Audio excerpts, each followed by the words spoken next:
กรณีพิเศษได้รับความเมตตาจากท่านพระครูอภิวัฒนาวิกรมเนื่องจากเพิ่นมีภารกิจ ที่จะต้องเดินทางไปทำงานพระพุทธศาสนาต่างบ้านต่างอำเภอออกไปตั้งแต่เจ้าหมู่เฮาทั้งหลายก็พลาดที่จะได้ยินได้ฟังเพิ่นตามปกติก็เพิ่นจะดำเนินรายการไปจนถึง6 โมง6 โมงก็จะได้ยินได้ฟังเทศน้ำเทศธรรมเป็นธรรมพื้นเมืองเนาะเมื่อเจ้าวันจันทร์นี่เขาจะได้ยินธรรม ทำเรื่องทำนิยายทำเรื่องยังเรื่องนางประภาตาประภาตาลาเลี้ยงแม่ด้วยความเมตตาของท่านพระครูท่านพระครูสังวรศิลาพิทักษ์วัดสายมูลสันป่าตองจังหวัดเชียงใหม่วันนี้ก็เตรียมตัวไว้เนอะเจ้าวันนี้เจ้าวันจันทร์นี่ประภัตลา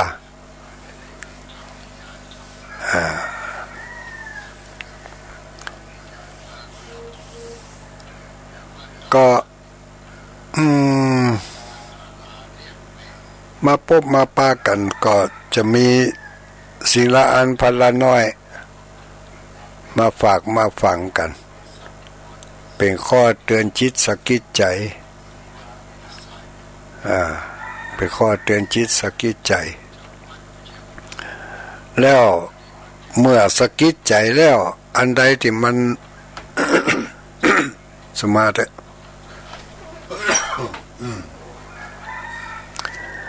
อันใดที่มันถูกจิตถูกใจถูกต้องถูกดีถูกเหตุถูกผลก็นำไปพินิจพิจารณาสิ่งที่บ่มีกำเตือบ่ได้ยะบ่ได้ทำกำเตือพอได้ยินแล้วถูกจิตถูกใจถูกเหตุถูกผลถูกต้องถูกโอกาสก็ให้รีบทำรีบทำตามที่เปิ้นว่ามาได้หมายถึงกาตุลุงดอยตนเดียวเนอะตนใดก็แล้วแต่ถ้าเปิ้นได้ว่าไปแล้วถ้ามันยังขาดตกบกพร่องไปรู้ได้ยินได้ฟังน้ำธรรมแล้วก็ลองเอาไปประพฤติปฏิบัติเมื่อปฏิบัติได้ผลเป็นประการใดแล้วถ้ามันได้ผลในทางที่ดีก็ทำต่อไปถ้ามันได้ผลในทางที่ห้ายบ่ถูกต้องยิ่งทำยิ่งจมยิ่งเร่งยิ่งจมเนาะยิ่งทำยิ่งห้ายไปทิกก็เฮยย่างเหียจะไปเนี่ยอันนี้คือหลักธรรมโดยเหตุและผลของพระสัมมาสัมพุทธเจ้าจะไปฟังเชื่อทันทีจะไปเร่งปฏิบัติทันทีทันใดเนี่ยไปก็จมไปทิกก็ยังเนี่ยอยู่ก็ย่างพ่องกะลองพอเตื้อ2เตื้อ3เตื้อ4เตื้อลองอย่างอีบางทีการทดลองของเฮานั้นอาจจะบ่ถูกต้องตามที่เพิ่นได้บอกได้เอาไว้เมื่อเป็นเช่นนั้นมันอาจจะบ่ได้ดีเท่าที่ควรก็จึงทำให้เฮาบ่ได้ดี เมื่อบ่ได้ดีก็ลองย่างพอแล้วก็ฟังตนอื่นต่อไปบางทีมันวิธีการเคล็ดลับมันอาจจะมีน้อยเดียวเนาะอาจจะมีน้อยเดียวเรื่องการทำคุณงามความดีหรือว่าการทำบุญทำกุศลเนี่ยนะมันอาจจะมีเคล็ดลับอยู่น้อยหนึ่งเส้นผมบางภูเขาลงทุนลงหอนลงเวลาเนี่ยมาแต่เนอยังบ่ได้ถูก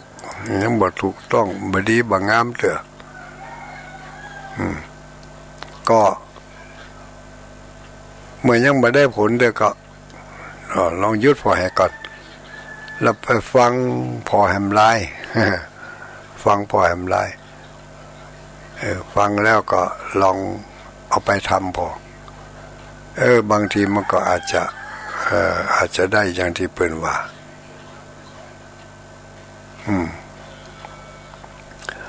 อาจจะได้ดีเนาะทำดีอาจจะได้ดีทำดีบ่ได้ดีอาจจะบ่ถูกดีทำดีบ่ถูกดีทำดีบ่ถูกตีทำดีบ่ถูกเวลาเนาะบ่ใช่กาลเวลาของการกระทำอย่างนั้นแล้วเขาก็ไปทำอย่างนั้นทั้งที่มันเป็นความดีอ่ะแต่มันบ่ถูกเวลามันอ่ะมันก็จึงบ่ได้อย่างที่เขาต้องการเลยอันนี้ก็ต้องฟังกันไปหลายตนหลายองค์จริตนิสัยอุปนิสัยมันอาจจะบ่ถูกกันทั้งที่เรื่องเดียวกันนะเรื่องเดียวกันว่าเหมือนกันนั่นเนาะว่าเหมือนเดียวกันนั่นเนาะกำอู้ก็กำอู้กำเดียวกันนั่นเนาะแต่คนว่าคนละคนนี่บางทีความรู้สึกไปคนละอย่างเลยนะ ความรู้สึกไปคนละอย่างเลยแหละก็กำอู้กำเดียวกันนั่นน่ะนี่เนาะกำอู้กำเดียวกันนั่นน่ะคนหนึ่งอู้ฟังแล้วม่วนฟังแล้วเพลิดเพลินทำฟังแล้วสบายอกสบายใจแถมคนฟังแล้วนี่กินอกกินใจเกิดความบ่พออกบ่พอใจกำอู้กำเดียวกันนั่นนะลองแต่ละคนลองเปลี่ยนคนอู้พอดอกเปลี่ยนคนอู้ก็ไปเลยเรื่องเดียวกันแต่นี่เวลาก็เหมือนกัน กำอู้กำเดียวกันนั่นน่ะถ้าอู้คนละเวลาแล้วไปเลยล่ะไปเลย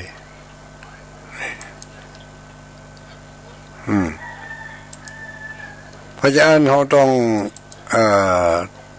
งเลือกน้อยอากาลิโกนั่นก็จริงอยู่อันนั้นหมายถึงว่า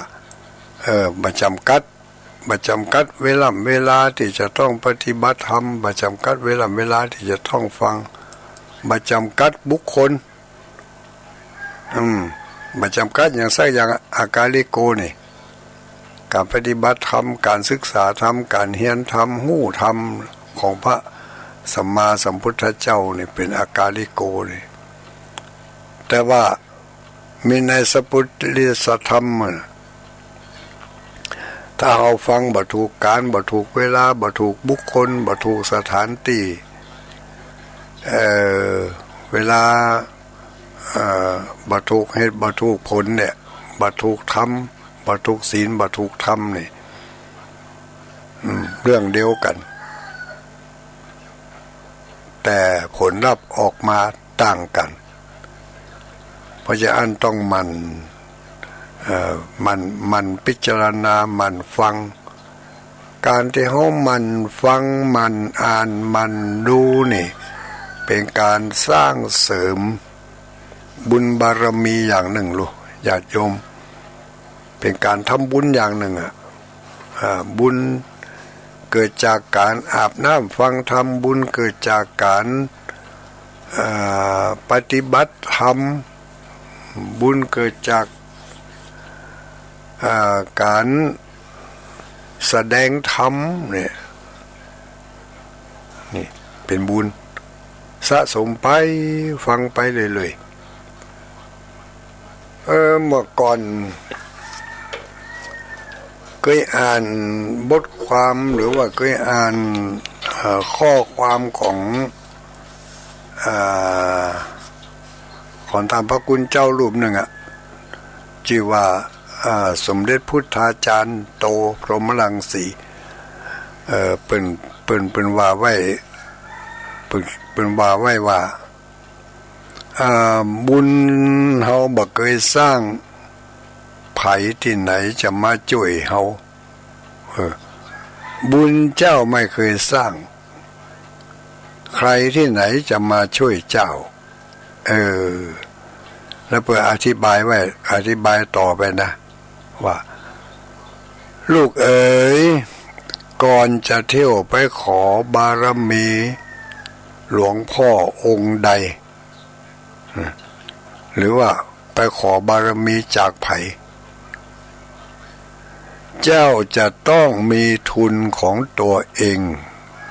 คือบารมีของตนลงทุนไปก่อน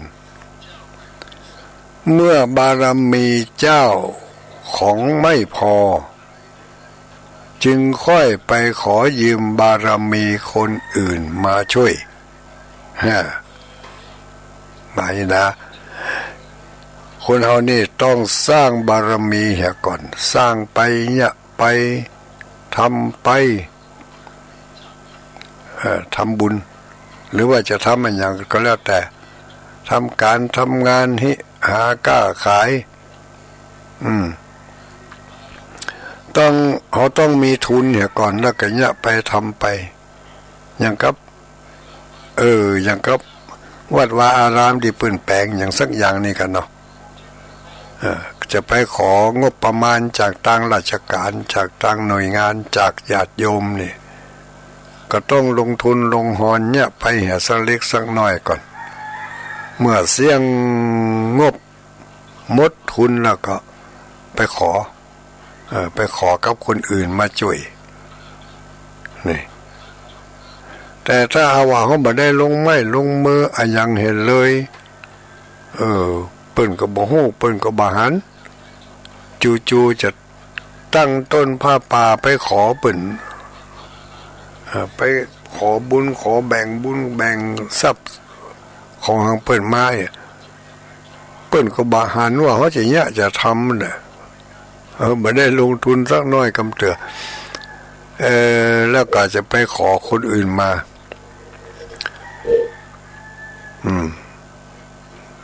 หลวงพ่อท่านเจ้าประคุณพุทธจารย์โตผมมาลังสีเป็นยังว่าต่อไปธรรมะ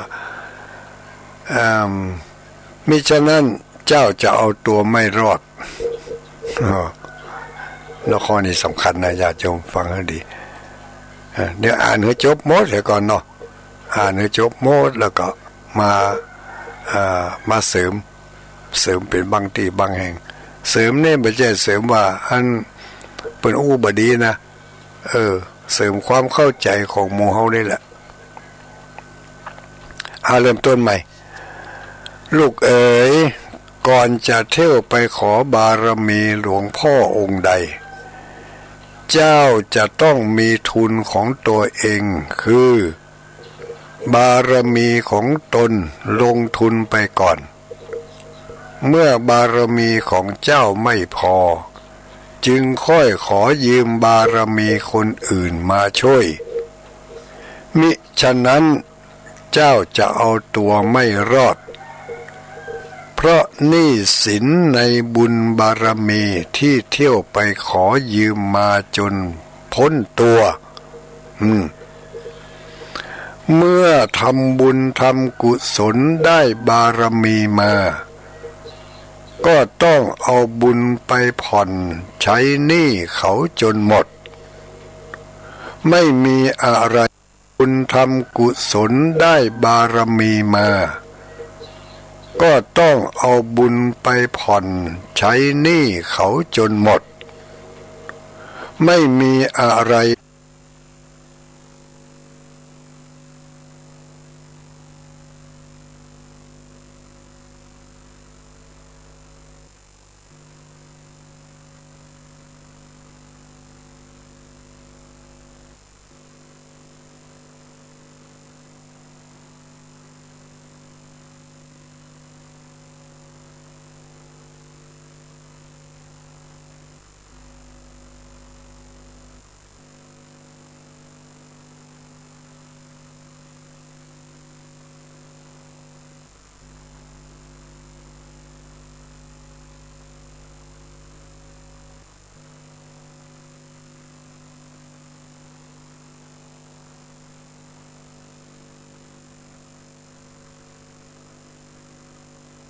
มันชอน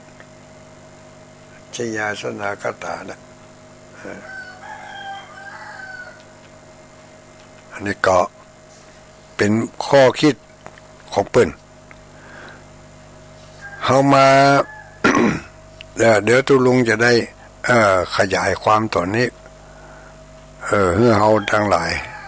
เป็นการเพิ่มข้อความเพิ่มความเข้าใจให้มันสั้นลงไปหำน้อยเนาะอันอย่างสถานีวิทยุดักปิ้งนี่มัน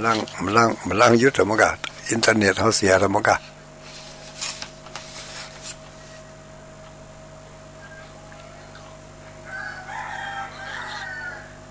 อ๋อดังอยู่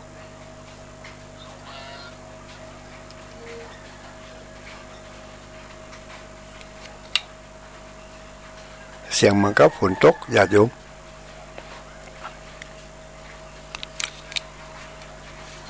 ปอกแป๊กถ้าจะแม่นมันนะเป็นว่าลูกเอ๋ยก่อนจะเที่ยวไปขอบารมีหลวงพ่อองค์ใดหรือว่าสถานที่ใดก็ตามนะไม่ใช่การเฉพาะหลวงพ่อไปไหว้หันไหว้นี่ไปขอบุญบางทีก็ไปขอเปิ่งบุญเต้อเนาะไปขอกับสิ่งศักดิ์สิทธิ์พ่องไปขอกับสิ่งนั่นสิ่งนี้พ่องเปิ้นว่าเขาต้องมีทุนของเขาสำรองไว้เหี่ยก่อนเขาต้องสร้างบุญสร้างบารมี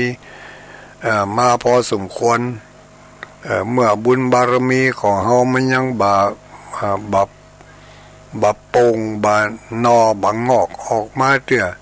จะเนี่ยอันยังก็วิดขาดจะทำอันยังก็ติดขัดหันนี่แสดงว่าบุญบารมีในส่วนนั้นยังบากตันได้ฮื้อผลเตื้อแล้วเขาก็ไปขอบารมีขอปึ่งบุญจากผู้อื่นถ้าจับจังหวะหรือว่าถ้าประกอบผสมปะเหมาะโดยเหตุด้วยผลอันสมควรแล้วด้วยเหตุด้วยปัจจัยอันสมควรอันนี้เป็นเรื่องของกรรมลูกกรรมไม่จะจำแนกกรรมไม่จะจัดการของมันเองมันก็ได้ตามนั้นแต่ถ้าหาว่าเขาบ่มีต้นทุนในเรื่องนั้นเห็นสักเล็กสักน้อยนี่ไปเนี่ยไปทำนี่บ้ามันถึงยากนักแกอยู่เนอะยิ่งเร่งยิ่งจมอย่างว่านะเนาะเหมือนรถติดลมรถติดลมนี่เร่งนักกระจมไปทิกๆนี่แต่ถ้าว่าเขามีบุญบารมีหรือว่าเขาสร้างมาอยู่พ่องแล้วเขาไปขอมันก็ได้เมื่อได้บุญมาแล้วนะญาติโยมทั้งหลายบุญที่ไปขอจากผู้อื่นเนี่ย เป็นการขอยืมรุ่นนั่นเป็นการขอยืมไม่ใช่ขอเด็ดขาดแหละขอยืมบุญเป็นมาจ่วยข้อนี้สำคัญ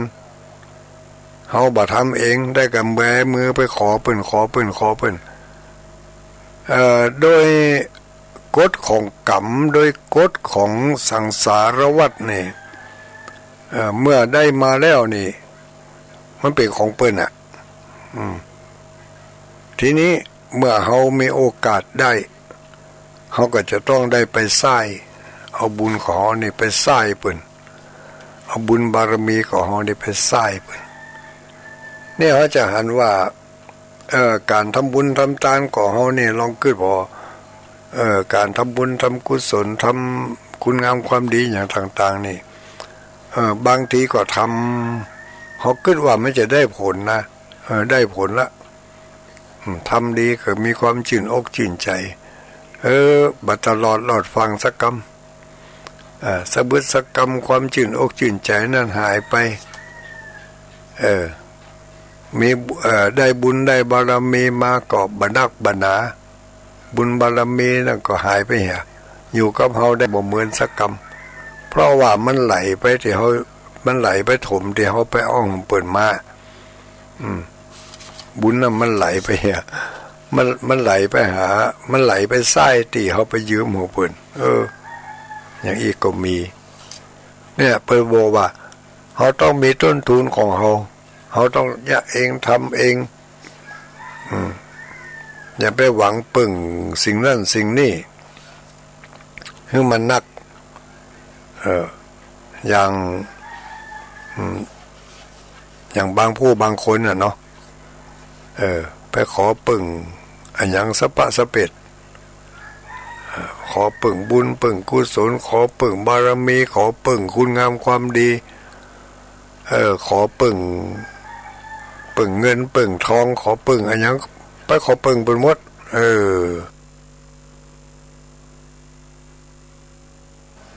ถ้ามันสมเหตุสมผลเขาก็ได้มาเมื่อได้มาด้วย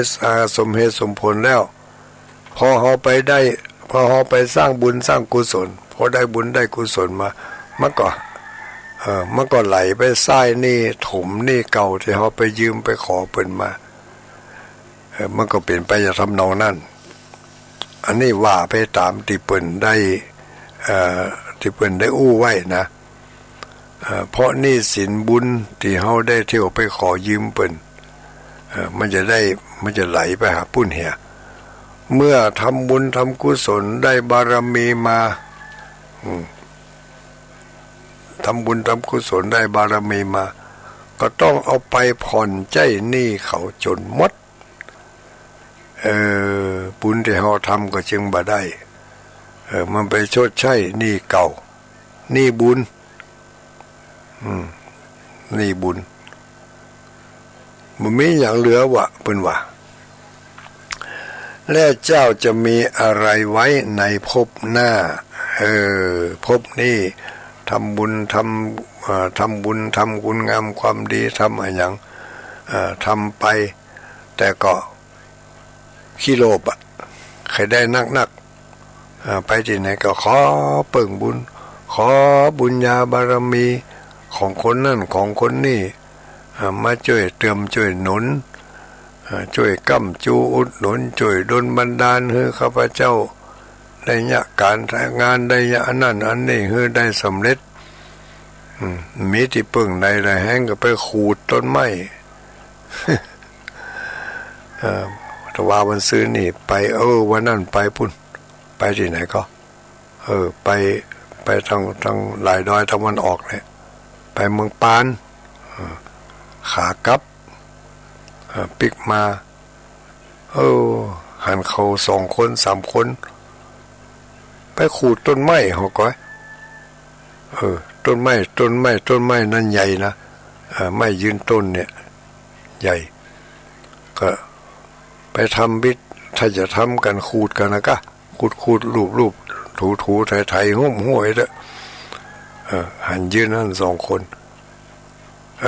ก็จี้ให้หมู่วัน ที่ไปด้วยกันพออันนี้พอเปิดยันอย่างนั้นเนาะขอเลขกันนั่นอันนี้เอาไปขอเลขขอหวยขออันยังต่ออันยังกับที่ไหนต่อที่ไหน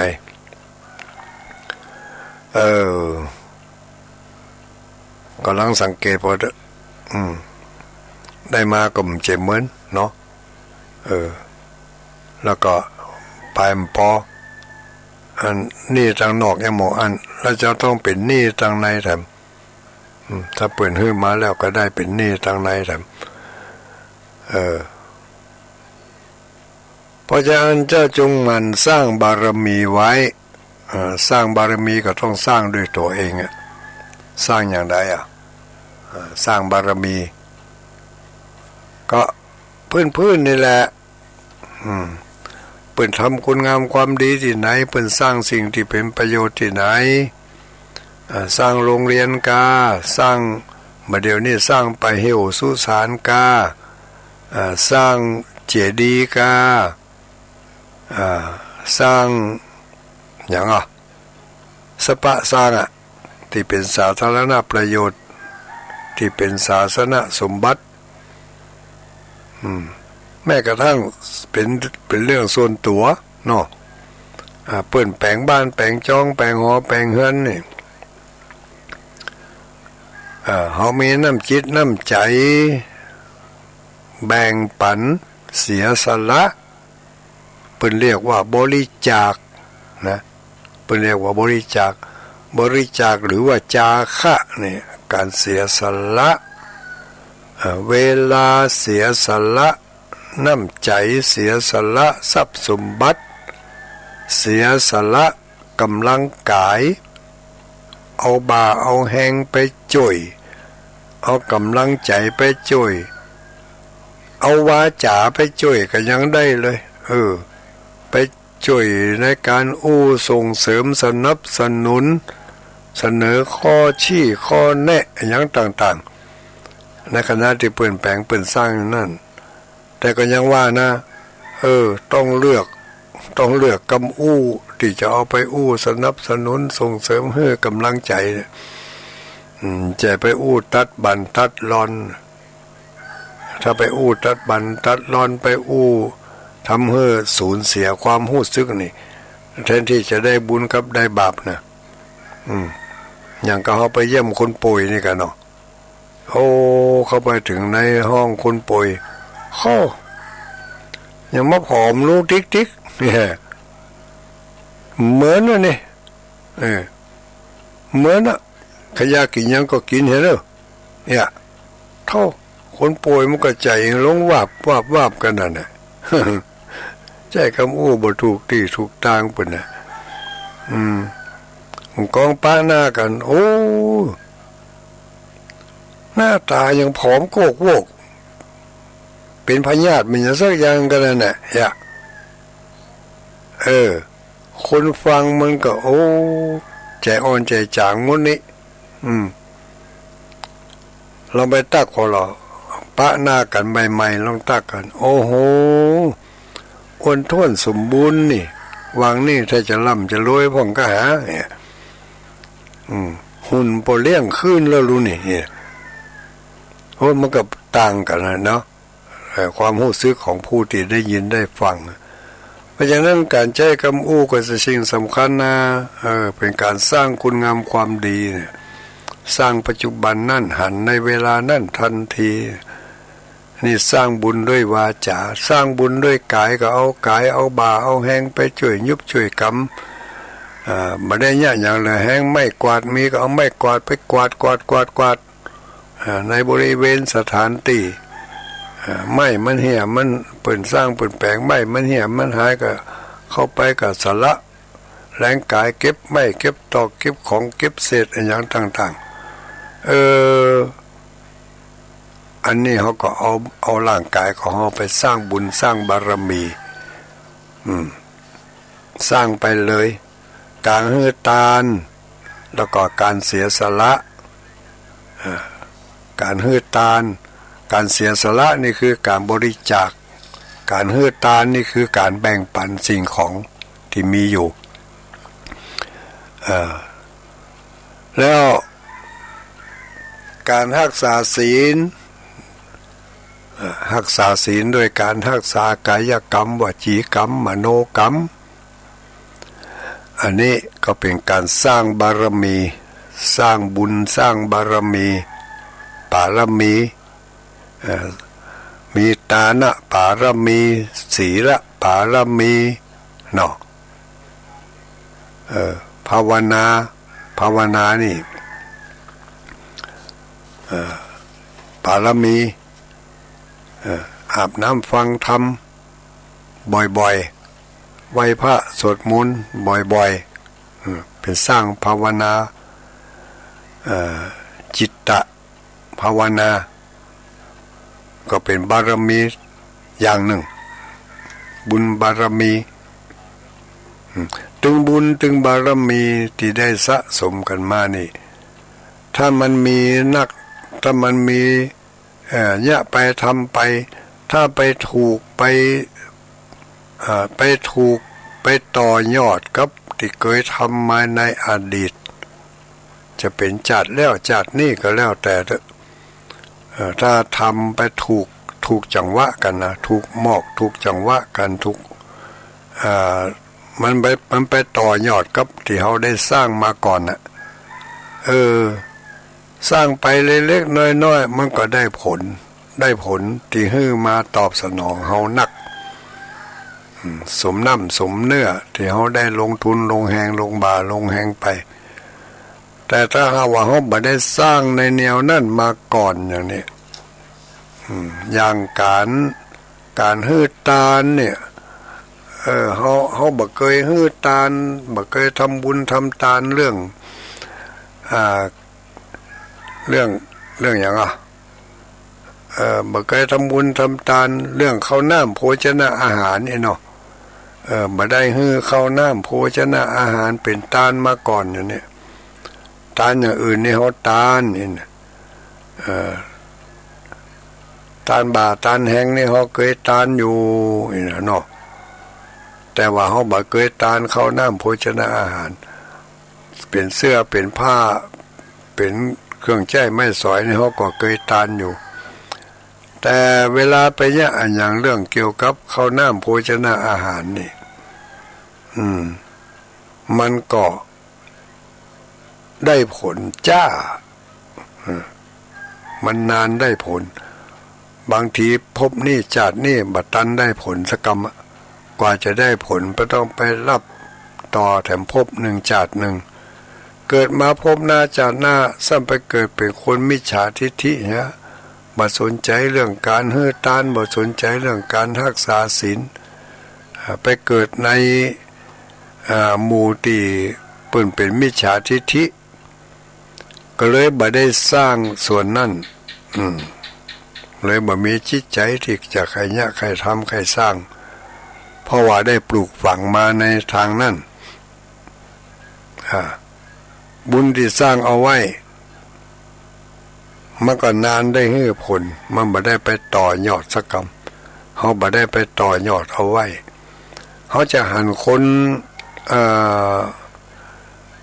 เขาทั้งหลายเนี่ยหลายอาชีพหลายการหลายงานอย่างที่ทุลุงเคยอู้ให้ฟังบางคนนี่ไปเนี่ยอาชีพอย่างหนึ่ง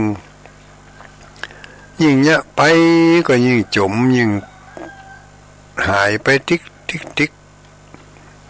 เอาทุนมาลงทุนลงหอนเต่าได้ก็หายไปจมไปหายไปจมไปบางคนนี่ไปเนี่ยอาชีพอย่างนั้นน่ะ ทำไปเล็กๆน้อยๆลงทุนเล็กๆน้อยๆใจสมองใจความคิดบันักบนาอย่าง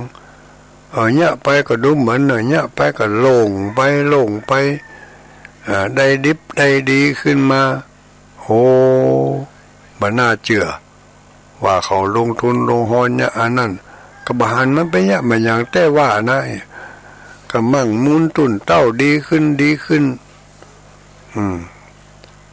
อาชีพการงานหน้าตาล่ำรายได้ยังก็ขึ้นอยู่เลยอันนั้นก็แสดงว่าไปสร้างท ถูกเหตุถูกผลสร้างถูกจังหวะของบุญที่ได้เคยสร้างมาบารมีส่วนนั้นเราได้สร้างมาพอสร้างไปมันก็ไปเป็นเหตุเป็นปัจจัยส่งไปในภพในภูมิต่อไปก็จะทำให้เราได้ผลได้อานิสงส์เวลาจะทำขั้งต่อไปมันก็ดูง่ายขึ้นได้ผลนักขึ้นนี่นี่ก็เป็นสิ่งที่เราทั้งหลายลองพินิจพิจารณาอย่ามัวแต่ไปขอคนอื่นสร้างเอาเองให้มันนักสร้างเอาถ้าเราไปขอปึ่งคนอื่นอยู่เลยไปก็ยังว่านั่นแหละได้บุญมาก็ได้มาก็เอาไปใส่ฮะถึงเขาบ่าเอาใส่แต่มันก็ต้องทวงเอาคนเดียวมันอันนี้มันเป็นกฎของกรรมไม่ใช่กฎของคนกฎของกรรมเรื่องอย่างที่ทุลุงว่ากรรมกรรมเดียวกันถ้าเปลี่ยนคนแล้วมันไปละบางทีก็กรรมกรรมเดียวกันเนี่ย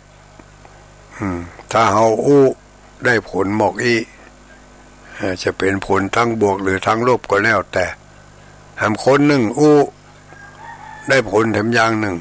จะเป็นทั้งบวกหรือทั้งลบก็แล้วแต่ได้ผลแตกต่างกันเพราะอะไรอย่างก็เพราะว่าการนั่นการบอกการกล่าวกันว่าออกไปนั่น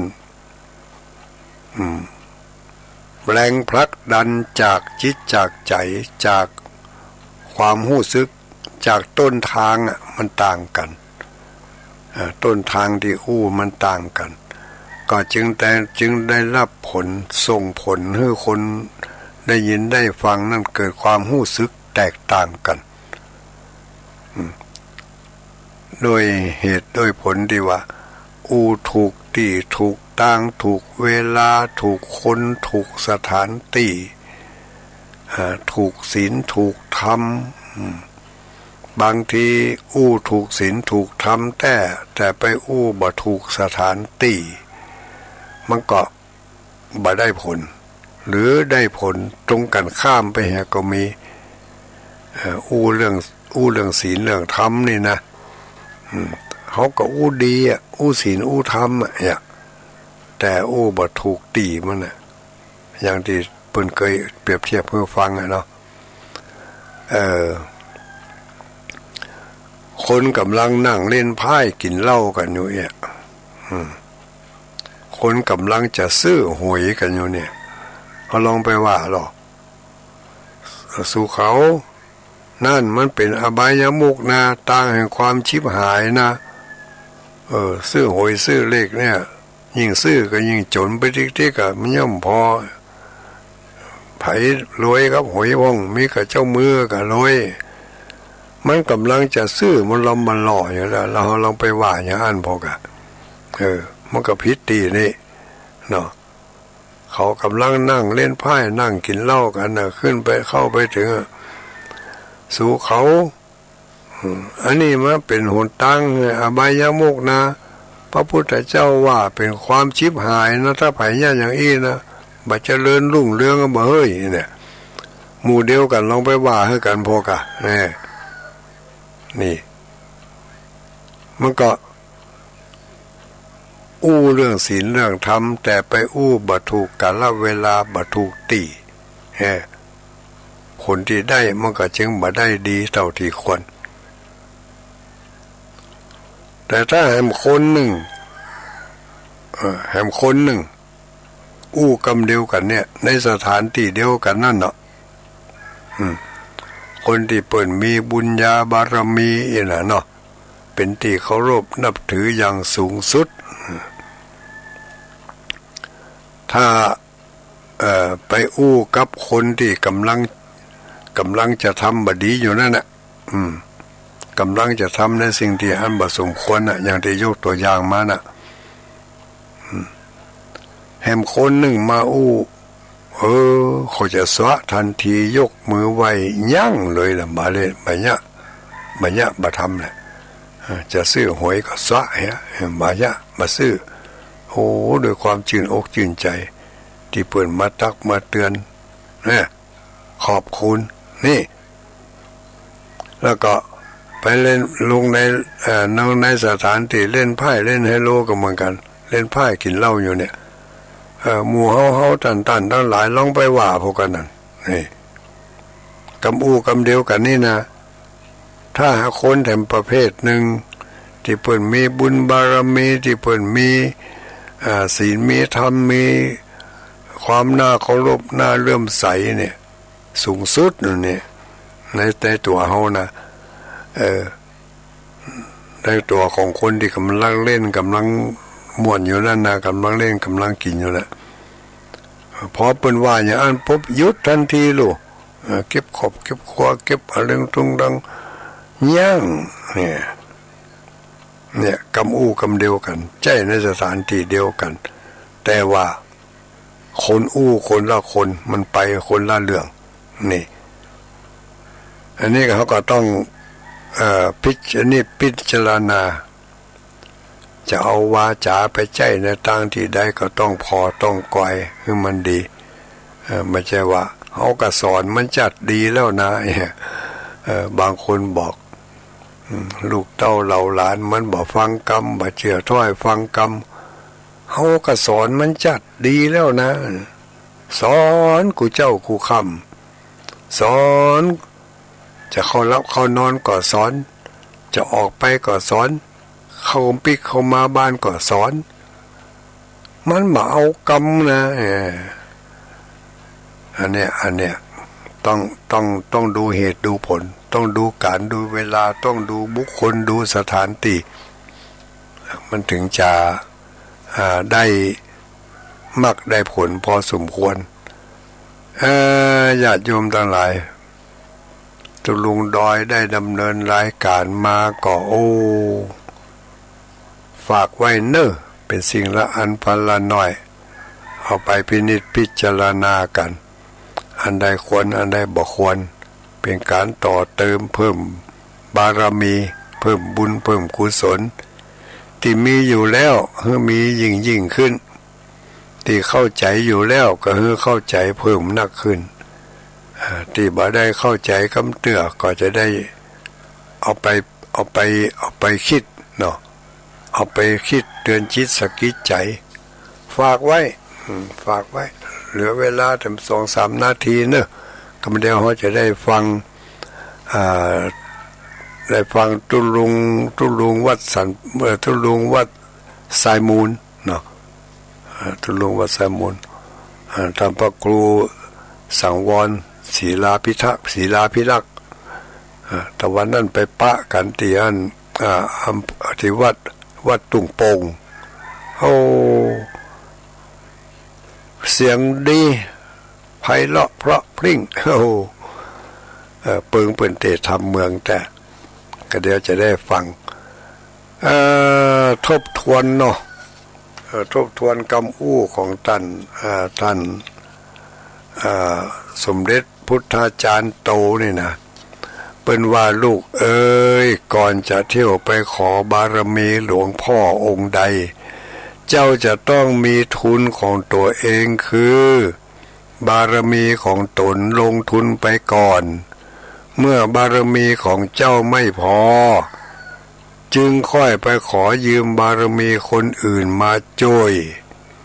มิฉะนั้นเจ้าจะเอาตัวไม่รอดเพราะหนี้สิน